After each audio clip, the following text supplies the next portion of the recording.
Welcome back to cEDH TV, here for another special card review of Nashi the Moon Sage's Scion. Nashi the Moon Sage is a free mana cost 3/2, a legendary rat ninja that you can run as your commander or inside the 99. It's from the new upcoming set Neon Dynasty. Alright, whenever Nashi the Moon Sage's Scion deals combat damage to a player, exile the top card of each player's library. Until end of turn you may play one of those cards. If you cast a spell this way, pay life equal to its mana value rather than paying its mana cost.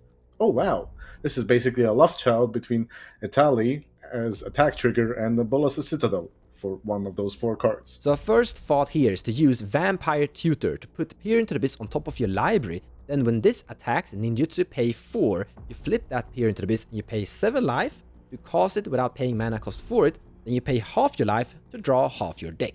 This is equal to the same amount of mana you would pay for an ad nauseum. But another really amazing synergy is with Vargov Blood Sky Sire. So you can attack with this and manipulate what you want to have on top of your library, but also manipulate what you want to have on top of your opponent's library to basically steal that afterwards. The nice thing about Vargov is that it has Death Touch, so you can attack, nobody's gonna really block a Death Touching Vargov, you can boast, and then once you're boasted, either for yourself or your opponent, then you ninjutsu in Nashi and take what you want. But Peer into the Abyss is not the only card you can Vamp Tutor, you can also get a big Razakev and pay 8 life for it, and then already have a creature on the battlefield, like Nashi, to sacrifice and tutor your win count. Now you could of course also get a Villus Broker of Blood in play, but do remember that you're not getting the cool trigger. For example, if you're reanimating Villus with a reanimating spell,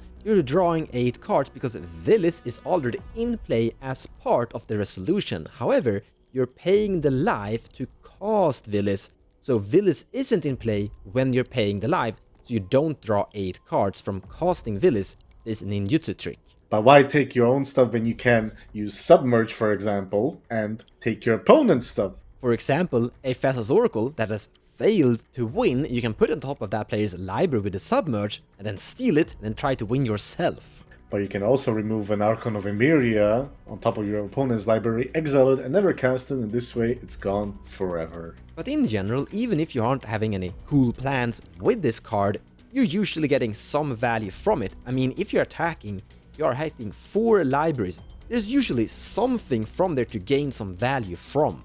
Also, sometimes you can just rip your opponent's combo pieces into shreds this way. But I've actually had a game where a Ragavan exiled both Thassa's Oracle and an Underworld Breach in the same game, really hurting that player's possibilities of winning. And what's the likelihood of you actually whiffing with Nashi's trigger? Well, let's think about the example we have with Etali that we mentioned, because Etali has a very similar trigger. It's an attack, not a damage trigger, and Nashi's way easier to do. Well, with Etali, if you hit 4 things, you will either hit what you want or what you don't want your opponents to have, and this is very similar and easier to do, so the likelihood of whiffing is very slim. Now, of course, there are gonna be situations where you flip into 4 lands, and that's kinda sad, but worst case scenarios, they're usually gonna be like a Brainstorm to pay 1 life for, at the very least, to get something of value. So where should you have it? I mean, you could run this as your commander, which is something I don't really recommend because there are other better options out there. They're doing the exact same thing like Nashi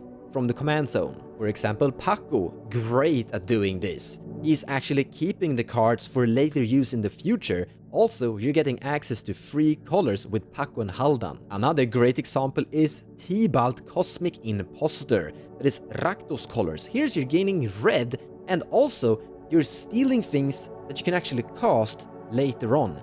You have to cast them instantly with Nashi. Now sure, Nashi is a lot cheaper in mana cost, but you have access to red here, so you have access to a lot of rituals. Getting Tibalt into play isn't usually a problem. But a 99 of a deck where you can use it is actually in Grixis Armix Crom.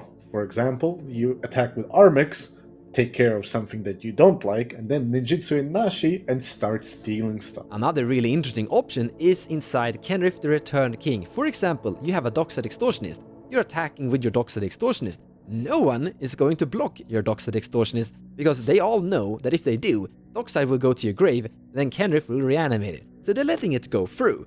Then you're ninjaing it, so Dockside goes back to your hand, from where you can recast it for more treasure value and you're still getting that Nashi attack effect hit. But another very obvious home for this card is in the 99 inside of Yuriko, the commander that likes to ninjutsu everything. Nashi, being a ninja, will actually trigger Yuriko, not only herself, but this is gonna help you with your Yuriko tap and burn strategy. And Yuriko is specifically designed to do that because she has many 1-mana drops like a Hope of Girapur, which when already Yuriko is on the battlefield, you can use now Nashi and do more Yuriko things. Yuriko is actually one of the big commander winners from this new set Kamigawa Neon Dynasty, because ninjas are getting a big boost with a lot of new cards being printed. Now that's kinda it, that's all we really have to say. There aren't that many other commanders. Mons, hold up. Are you forgetting your own Sisei right now? No, yes! Well, it's really great to have you here, Def. By the way, people, Def, our guest here, actually has his own YouTube channel, Viel of Death MTG, where, what are you doing there over there, actually? And over at my channel, we do gameplay videos of cEDH, Artisan, and more coming soon. And also, I upload box opening. Def has actually appeared a few times on some of my gameplay videos as well. It's really great to have you here, man. And as I understand, this is the first time you ever appeared in a video with your face. Face reveal, everyone. Hope I didn't scare you. But how about once we get back on track and talk about Nashi inside Sisei?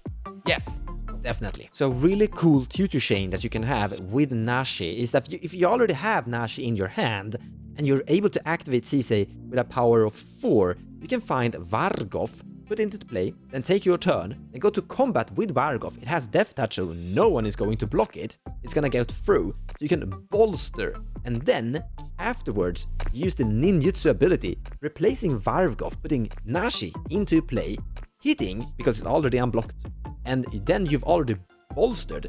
So in here you can actually steal anything from any commander throughout the entire 4-pod libraries. Or you're getting Dockside on top of your library, casting Dockside with Nashi. Another really great thing about Nashi and Sisei is that Sisei is currently a form of Rule of Law stacks deck, and Nashi's ninjutsu is actually an ability. It's going past the Rule of Law effect, so you can actually break parity here a tiny bit through your own Rule of Law stuff. But as Nashi is a decent legendary creature overall, something you can have inside basically almost any deck just because of its value capabilities, if you're able to just connect, you're getting a form of card draw and a free to cast spell.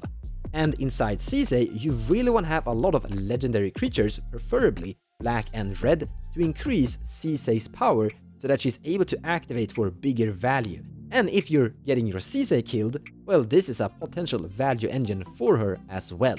Another commander that you can use Nashi in is Najila, who is great at getting in with warriors, and you can use the ninjutsu through the warriors and use Najila's ability and exile even more cards with Nashi, because remember, her trigger is not once per turn. Well, those were all the cool things we had to say about Nashi. I actually think it's gonna be a card that is going to appear a little bit here and there, as it's looking like a really fun card for your 99, as well as being kinda decent mana cost for its effect. Hope you liked the video. Take care, guys. See ya! Bye! Thank you so much for watching, and I hope you enjoyed the video. If you like what I do and you wanna support me, feel free to share my videos or even checking out my Patreon page. Also, purchasing cards from the TCG Players website using the affiliate link in the description below of the video will also help the channel grow. So a big thank you to all of you.